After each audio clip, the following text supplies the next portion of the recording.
Welcome to the Slumber Vault. I'm so glad you have found your way here tonight. This is a sanctuary, a place where the noise of the world simply fades away, leaving only peace. Tonight, we are going to a place of perfect safety, a place where the cold wind only makes the fire feel warmer, and where a blanket of white snow invites you to do absolutely nothing at all. Before we begin, take a slow, deep breath in, filling your lungs with calm, and exhale slowly, letting go of the day. Let your shoulders drop.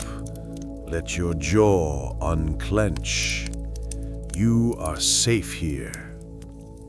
Now, let us begin our journey to the cottage. The story begins not with a sound, but with the light. You drift upwards from the depths of sleep, floating slowly toward consciousness. Usually, the morning light in the bedroom is golden and sharp, slicing through the gaps in the curtains. But this morning, the light is different. It is a soft, diffused, glowing white. It fills the room with a gentle, pearlescent haze, like the inside of a cloud. You lie there for a moment, nestled deep under the weight of heavy flannel sheets, feeling the warmth of the bed contrast with the crisp, cool air of the room. It is quiet, truly quiet, the kind of silence that feels heavy and thick. You slide out of bed, your wool socks padding softly on the wide plank wooden floorboards. You walk to the window and pull back the thick velvet curtain. And there it is. The world has vanished. Overnight, a massive blizzard has swept through the valley. The sky and the earth have merged into a single swirling canvas of white. You look down toward the driveway where your car was parked. It is gone. In its place is just a soft, undulating drift of snow, a smooth white mound that completely buries the vehicle. The road leading away from the cottage is gone too, erased. The tall pines that line the driveway are bowed heavy and low, their green branches almost invisible under heavy coats of white. You reach over and turn on the small vintage radio on the bedside table. The static hisses softly, followed by a calm voice confirming what your eyes already know. The roads are closed. The valley is shut down. For a second, you feel a reflex of concern. You had plans today. You had places to be. But then, as you look back out at the swirling whiteout, a wave of profound relief washes over you. It starts in your chest, a loosening of a knot you didn't know was there, and spreads down to your fingertips and toes. The world has made the decision for you. You cannot leave. You cannot go anywhere. You cannot be productive in the way the world expects you to be. The day is yours, entirely yours. You turn away from the window, a small smile touching your lips. You are snowed in, and it is the most wonderful feeling in the world. You leave the bedroom and walk out into the main living area of the family cottage. This house was built for this. It was built for the storms. It is a fortress of warmth. The walls are made of massive, honey-colored logs, thick, sturdy timbers that have stood here for 100 years. They are solid, immovable, and deeply comforting.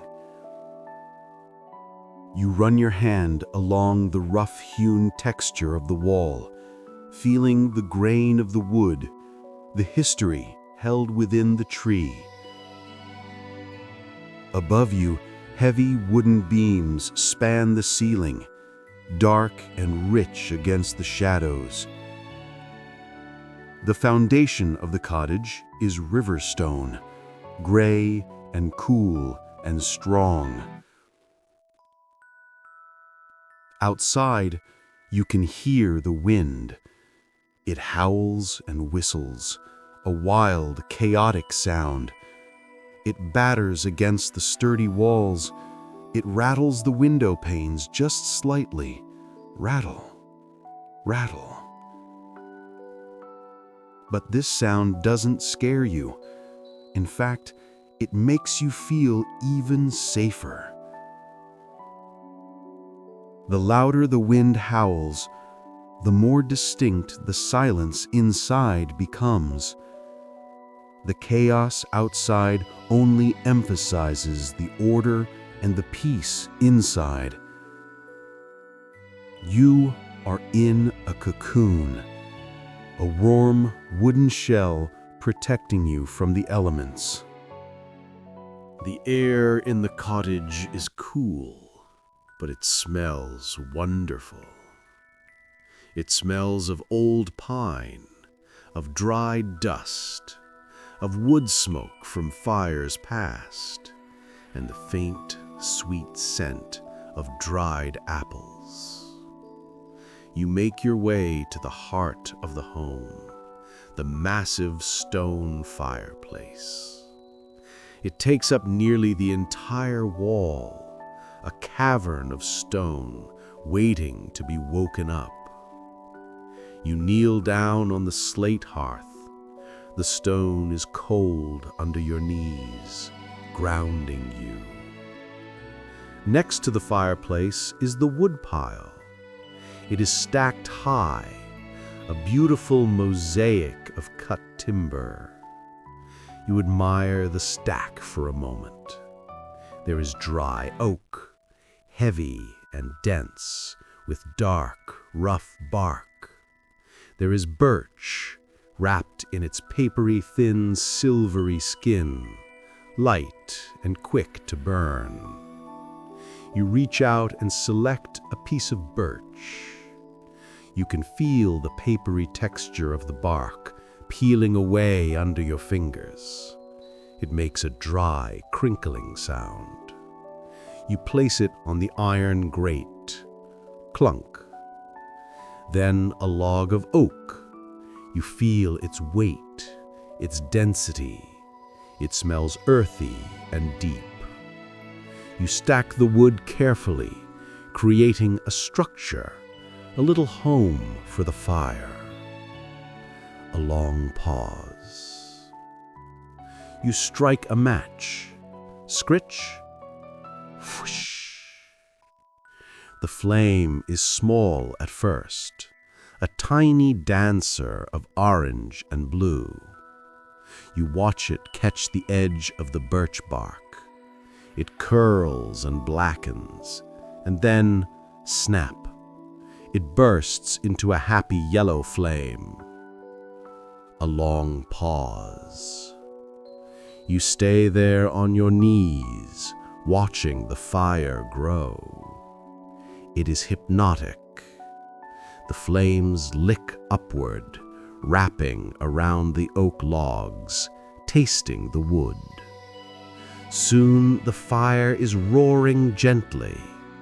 Crackle, pop. Sparks fly up the chimney, disappearing into the dark soot, defying the cold wind that waits just above the roofline. A long pause. Waves of heat begin to roll out from the hearth. You can feel the warmth on your face, on your hands. It pushes back the chill of the room, expanding outward, claiming the space. A long pause. You stand up and look around your fortress. The firelight flickers against the log walls, casting dancing shadows that seem to embrace you. The rug beneath your feet is thick and soft. The furniture is overstuffed and welcoming. You are completely alone. You are completely safe. There is no rush. There is no schedule. There is only the snow, the wood, the fire, and the quiet. A long pause. You take a deep breath, smelling the sharp, pleasant scent of the burning oak, and you realize that you are exactly where you are meant to be. Snowed in, safe, home. With the fire now crackling happily, casting a warm orange glow across the rug, you turn your attention to the rest of the day. There is nowhere to go. The clock on the wall ticks, tock, tock, but the time it tells is irrelevant. You have stepped out of time. Long pause. You drift slowly toward the kitchen. Pause. The floorboards here change from the warm rugs of the living room to cool, smooth slate. It feels grounding beneath your wool socks. Pause. You walk to the pantry door, a narrow wooden door with a latch that clicks softly as you lift it. Click. Pause. Inside, the pantry is dim and cool. It smells faintly of dry grains and spices. Pause. You pull the chain for the overhead light, and a single warm bulb flickers to life, illuminating shelves lined with treasure. Long pause.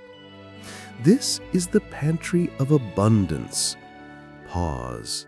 There are rows of glass jars filled with pasta, spirals and shells of pale gold. There are tins of tomato soup, bright red labels promising warmth. There are boxes of crackers, jars of cocoa powder, and a bag of soft white marshmallows. There is something primal, something deeply satisfying about standing here, knowing that the storm is raging outside, swirling and howling, but inside you have everything you need. You are provided for. You are full. Long pause. You decide to make a stew. Not a quick meal, but a slow one. A meal that takes all day. A meal that is an event in itself. Long pause. You move to the kitchen counter, a heavy slab of butcher block, worn smooth by years of use. Pause. You take out a wooden cutting board, placing it down with a soft thud. Pause. You retrieve the vegetables, carrots, potatoes, onions. Pause. The process begins. Pause. You pick up a knife. It feels balanced and heavy in your hand. Pause. You slice into a carrot. Crunch. Pause. The sound is crisp. The orange circles fall away onto the wood. You chop an onion, the layers separating, releasing a sharp, pungent scent that wakes up your senses. You cube the potatoes, their flesh white and starchy and cool to the touch. Long pause. There is a rhythm to it, a meditation in the movement of your hands. You are not rushing to finish.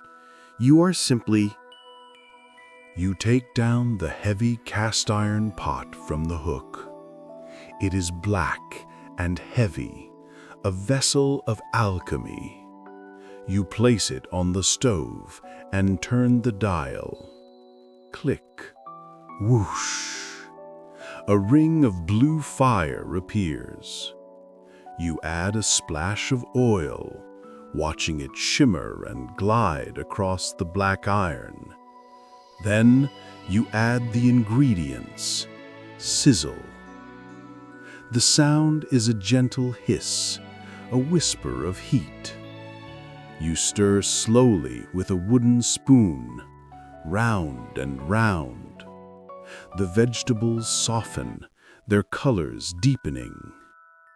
You add the broth, pouring the liquid in. Glug, glug. Steam rises instantly, a white, fragrant cloud that drifts up toward the ceiling beams. And finally, the herbs.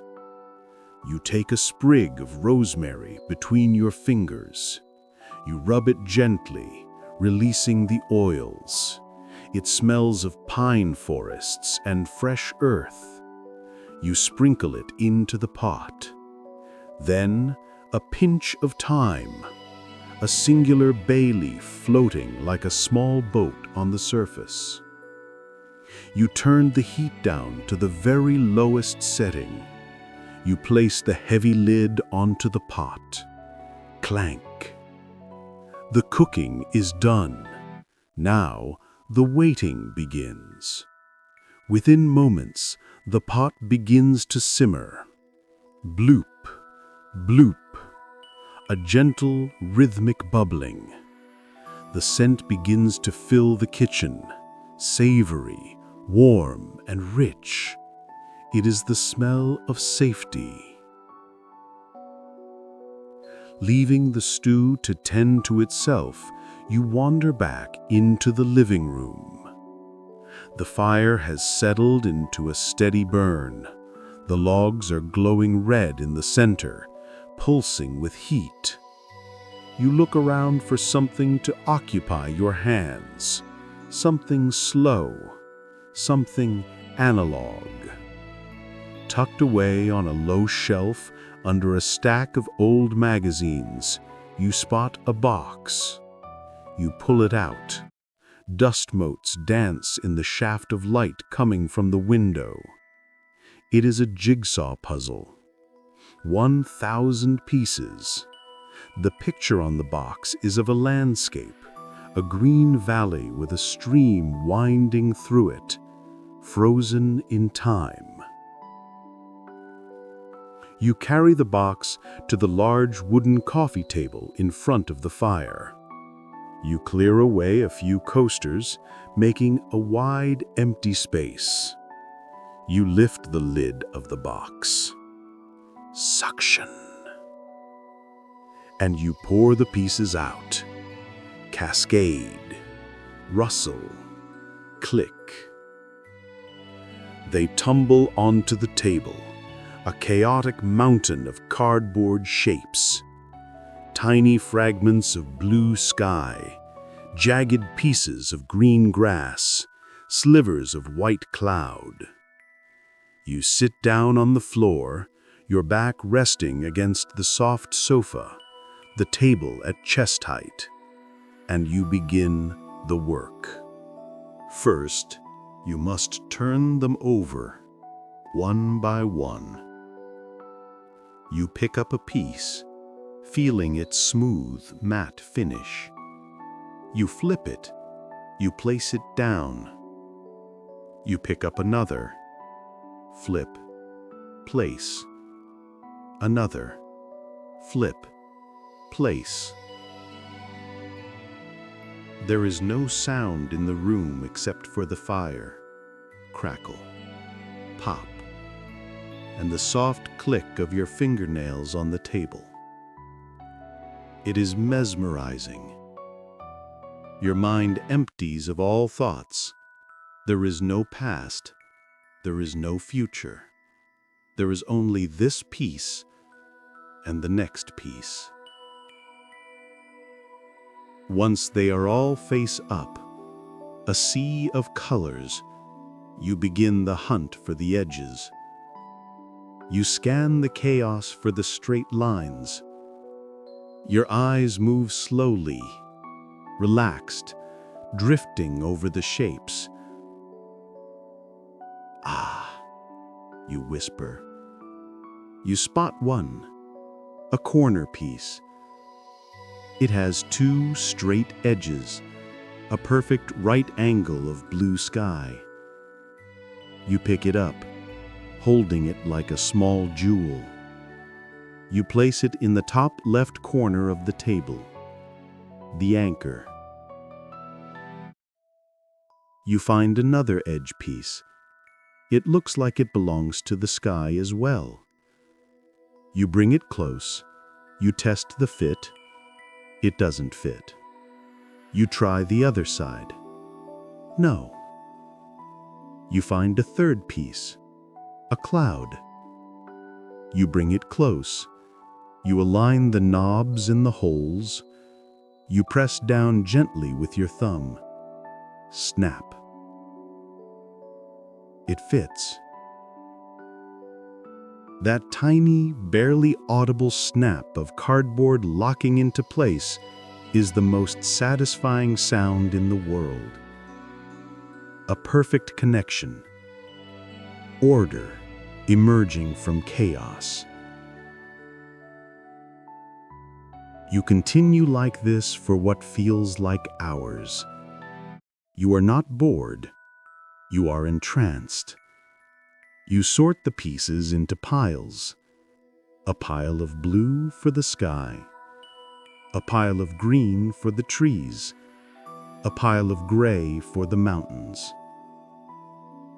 The light in the room begins to shift ever so slightly as the afternoon wears on, but you hardly notice.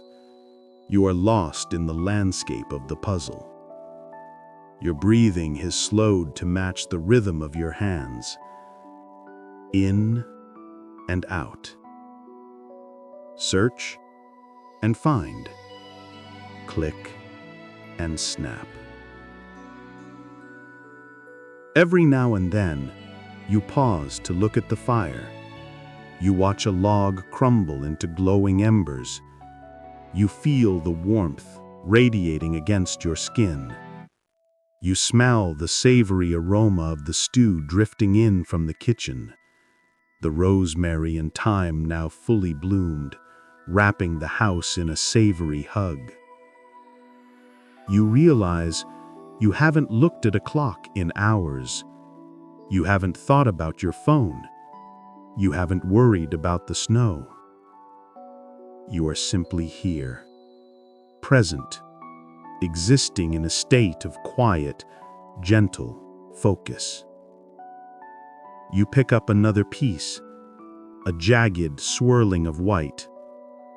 You scan the puzzle. You see a gap that looks like the perfect home for it. You guide it in. Click. As the afternoon slowly dissolves, the light in the cottage begins to change. You look up from your puzzle, blinking slowly.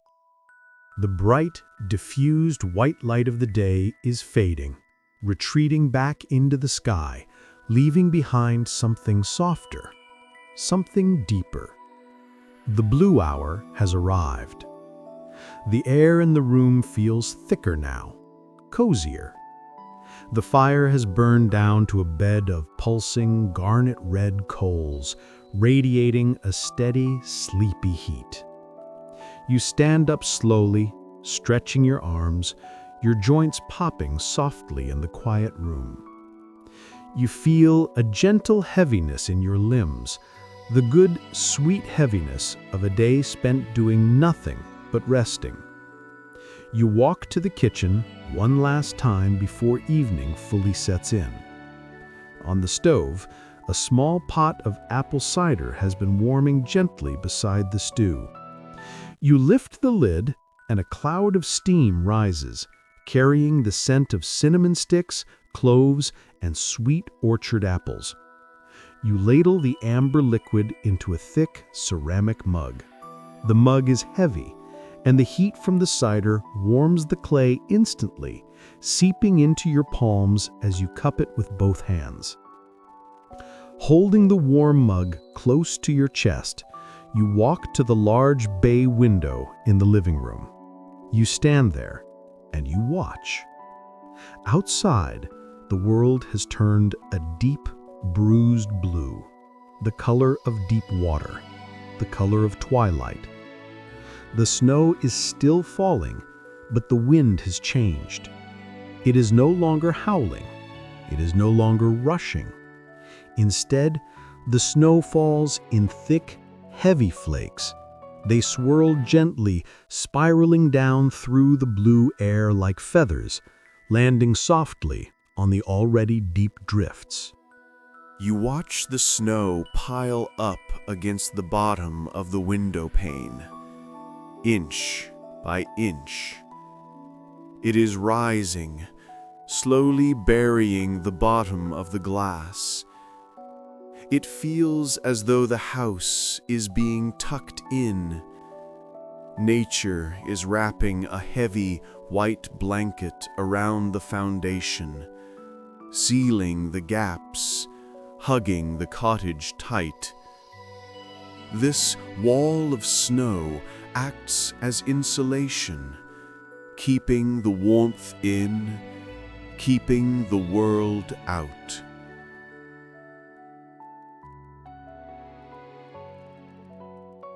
You take a sip of the cider. It is tart and sweet and hot, warming you from the inside out. You feel completely protected. The glass in front of you is cold to the touch, but the wool sweater you are wearing is soft and warm against your skin. The contrast makes you shiver, a happy shiver of pure comfort.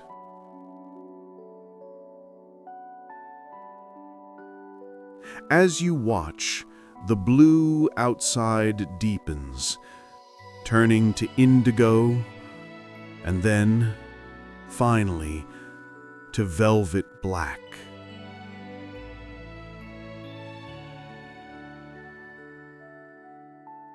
Night has fallen, and with the night comes the silence. The wind, finally, dies down completely.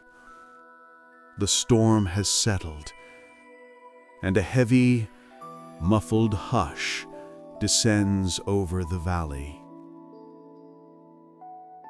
It is the silence of deep snow. Snow absorbs sound.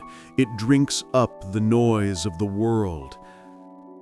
There are no cars, no animals, no rustling leaves, just a vast, absorbent quiet.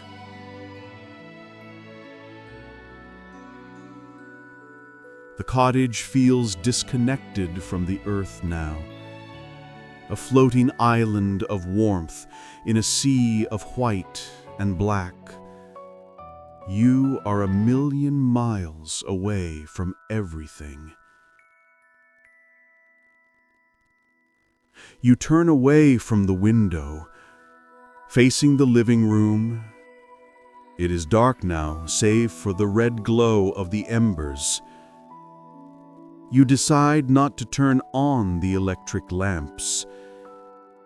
The electric light would be too harsh, too sudden, too bright for this perfect mood. Instead, you choose the old way. You choose the candlelight. You move to the mantelpiece above the fireplace. There are 3 tall, cream-colored tapered candles in brass holders. You pick up a box of wooden matches. Shh, shh. You slide the box open. You pull out a match. You strike it against the side. Scritch, flare. A tiny yellow light illuminates your fingertips. You smell the sharp, clean scent of sulfur. You touch the flame to the wick of the first candle. The wick glows orange, then catches. A tear-shaped flame rises, standing tall and still in the breathless air. You light the second candle, then the third. You move to the side table, where a fat, round pillar candle sits on a saucer. You light it as well. The light in the room begins to transform. It is a living light, soft, golden, gentle. It doesn't reach into the corners. It lets the shadows stay. The shadows flicker and dance on the log walls, moving in time with the subtle breath of the room. You see an old oil lamp sitting on the bookshelf. The glass chimney is clear and polished. You lift the glass, turn up the wick, and touch the match to it. The oil lamp blooms with a warm amber glow. You lower the glass chimney, and the light steadies, casting a wide, inviting circle of illumination. You blow out the match. Whoosh! A thin ribbon of gray smoke curls up, disappearing into the dark beams above. The atmosphere in the cottage is now thick with coziness. This is Hygge, the art of creating sanctuary, the feeling of well-being. The room glows like the inside of a lantern. The golden light reflects off the polished wood of the floor, off the glass of the window, off the brass of the candle holders. You sink down into the deep, overstuffed armchair near the fire. The leather sighs softly as you settle into it. You pull a thick, knitted blanket over your legs. You sit there in the semi-darkness, simply watching the candles burn. You watch the wax melt, slowly pooling, dripping down the side in a slow, motionless tear. You watch the flame dance, dipping and bowing, mesmerizing. There is nothing left to do. The puzzle is finished. The stew has been eaten. The day has been fully lived. A profound sense of peace settles over you, heavy and sweet like honey. You feel your eyelids growing heavy. The blinking becomes slower. The silence of the snow outside presses against the house, holding it still. The warmth of the fire holds you close. The flickering candlelight whispers to your eyes, telling them it is time to rest. You are safe. You are warm. You are ready for the deep hibernation that awaits. You rise slowly from the warmth of the armchair. Your body feels loose, heavy, and deeply relaxed. It is time. You walk around the room, blowing out the candles one by one.